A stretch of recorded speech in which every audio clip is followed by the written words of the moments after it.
The concept of choice is proved through love. Like, if I was the only man in a woman's life, the only man she has met at all, she has not met any other male before, and she loves me, falls in love with me, the only reason why she loves me is because I'm the only man. But whereas when she has met other people, I don't mean necessarily date other people, but she has seen other males, but she still chooses me, then that proves that she actually loves me. And God understands this in the sense that, let me read something in Judges 2 verse 21 to 23 to you. I will no longer drive out any of the nations that were still in the land when Joshua died. I will use them to find out whether or not these Israelites will follow my ways as their ancestors did. So the Lord allowed these nations to remain in the land. He did not give Joshua victory over them, or did not drive them out as soon as Joshua died. God was the one that was speaking. He said that I will not take away their enemies from the land. I will allow them to be there to see whether these people will genuinely serve me. So the only reason why he left their enemies there in the land, he left other people in the land, he left other people worshiping other gods in the land, is because he wanted to know whether his people will still choose to serve him, rather than choosing to go and worship the gods of other nations and all those things, being that they could see the practices of other nations. Do you see what I'm trying to say now? If God takes away every single atom of choice, then it's not free will. That's why he allowed the snake to talk to Eve in the garden.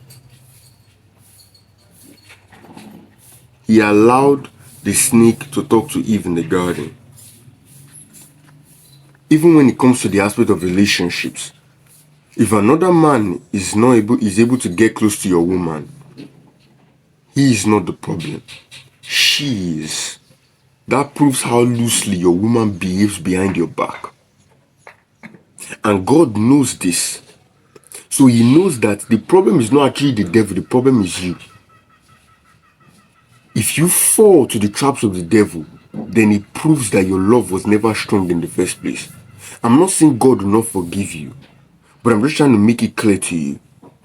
There is no free will without choices. There is no free will without choices. You're either choosing God or you're choosing the devil. What choice do you want to make? Don't play with your life. Don't play with your life. God loves you and he cares about you. He wants to save you. He cherishes you. And to some degree, he respects you. He respects you enough to give you a choice. He respects you enough to give you a chance at life. He respects you enough to send his son to die for you. That's how much he loves you and values you. And people now say, how can a loving God throw somebody into hell? Hell is the consequences of your actions. Hell is absence from the presence of God. If you choose to live your life away from God on earth, if you choose to live absent from God on earth, then he will not force you to be present with him in eternity. And when you get there and you begin to beg, at that point you will know that your love is fake. Imagine if now you were poor and a woman insulted you and said that she can never love a poor man like you. And then you become rich, she now comes back and starts to beg you and say that I always loved you. I didn't just know what I was saying. Does that woman truly love you? No, she doesn't. Even you know that is a lie. Just the same way too.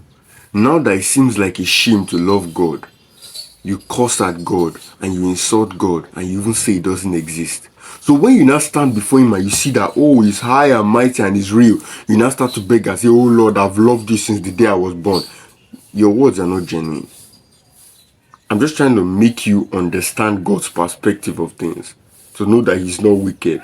And to call him wicked is hypocrisy, because in many ways, you are exactly like him.